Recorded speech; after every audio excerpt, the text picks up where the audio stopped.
I've got to tell you before we start, as a documentary filmmaker, it was every issue that has ever come up when you make a documentary. My head is spinning, but that's not what we're here to talk about, not my head. Did they have to talk you into doing this film? What was that like? No, I wanted nothing to do with being in another movie whatsoever. It was over 4 years ago, actually, when Camilla got in touch with me and told me that she was exploring this idea about making a film about what the experience is like to be the subject in a documentary. And it seemed like an important issue, especially given my experience with being in a documentary, but I told them I really didn't want to talk about anything. The cameras made me really nervous. But she was working with Margie Ratliff. It was really sort of Margie's project. And my respect and admiration for Margie and what her family went through has been so incredibly deep for me. And again, the important thing to note is I have never met or been in touch with Margie at all. But when Camilla said that this was something that she was working on with Margie, I said, out of admiration for Margie, I'll let you come and talk to me. I'll let you use the credibility of capturing the Friedmans to move the project along. I mean, at that point, they had interviewed Margie, and then they approached me. And it wasn't really a film. It was just an idea at that point. And then 3 years later, Camilla got in touch and said, we'd love to sort of show you the rough cut. And I was like, rough cut? Like, you actually have a movie? But this is after they had filmed some of you or all of you? Yeah, they had come, they had interviewed me at the house, like I said, over 4 years ago, and then I just forgot all about it. And when I originally said, sure, sounds okay, I thought it was going to be much more of a montage sort of a film and not so focused on sort of these primary characters. I really honestly thought I'd get 5 minutes of screen time. I thought it was going to be a much more collage type of a project. So this was a big So what was surprise. your agreement with the filmmakers? What made you okay with doing it? Jennifer Teixeira made a crazy promise. She agreed to give me final edit over my sections in the film. And every time I say that out loud and she says it out loud, it always sounds pretty radical. Well, I have never done that. And that is totally unheard of in a documentary film. But the film, for me, it feels like it's a thesis. It was an idea that said, hey, can we make a documentary and do it differently? How can we do this without re-traumatizing people? How can we do this without the power imbalance? Is there a different way and a better way to do things? And both Camilla and Jen went way above and beyond with everybody involved, and lived up to all the promises that they made. That was one of my questions. I mean, certainly the co-producer credit was completely unexpected. That was not ever talked about. It wasn't even implied. That was a complete surprise to all of us.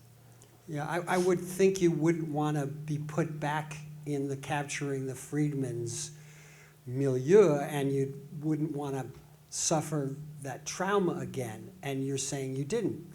They not only respected you, but the way they asked the questions, the kinds of filmmaking they did, you were okay. We brought on a therapist in the months leading up to the premiere back in June, the she got executive producer credit on this, but they brought in a therapist who was on site with us at the world premiere in New York for Tribeca. She was always touching base with all of the participants. And none of us really knew what the response was going to be, and I don't think any of us kind of knew how we were even going to feel about the final film. But what I very quickly discovered was that I don't feel like this movie is about me. Right. I feel like this movie is about ethical filmmaking and what is the process and experience like of being a participant in a documentary. And it doesn't feel anywhere near as invasive into my personal life certainly than Capturing the Friedmans, which was everything about Right. being invasive into my personal life. And I feel like this is like my movie. I don't feel like I'm a participant in somebody else's film. I feel like I was brought into the process. I was part of the process. They consulted with us on things like promo stills, clips, the poster even. So take me back to that first screening of The Rough Cut. What was that like? What was your reaction? I was very surprised that there was sort of so much of me in it. That wasn't expected. And I was amazed at how great the film was. Were there moments of tension that you said, no, whoa, no, we're not going No, there? I tried desperately to make sure that I wasn't the most annoying of all the participants. And I'm not sure. If Jen was here, she would say, no, I wasn't that annoying, but I probably was. Tell us, give us an example. Well, my relationship with Andrew Jarecki is extraordinarily complicated and way beyond this sort of filmmaker-subject relationship, which is already an incredibly unusual and unique sort of relationship because he's been a part of my life now for 20 years. And for about 10 of those years on sort of a daily basis when my legal appeal was very actively in the courts and in front of the DA's office. His advocacy for me was enormous, but again, there was always this sort of power imbalance in the relationship. Like it's difficult to say that we're friends because it's not, it's something else. And I had a lot of concerns about how he was portrayed in the earlier cuts, and there was lots of sort of adjustments made. The original directors all had an opportunity to screen subject before Really? it premiered. Yeah. And the workshopping of the rough cut with the original directors was an incredibly useful process because they had insights and ideas, and each time the conversation came back around and adjustments were made, it made the film better. And everybody who was working on these little tweaks could see that the film was getting better and better the more open the process was. And for the most part in this industry, that's not how documentaries are made.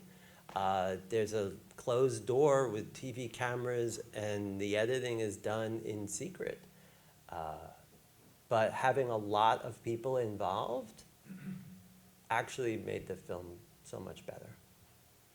Do we have any questions out there? It's definitely cathartic to feel like you're in a place where people are listening to you.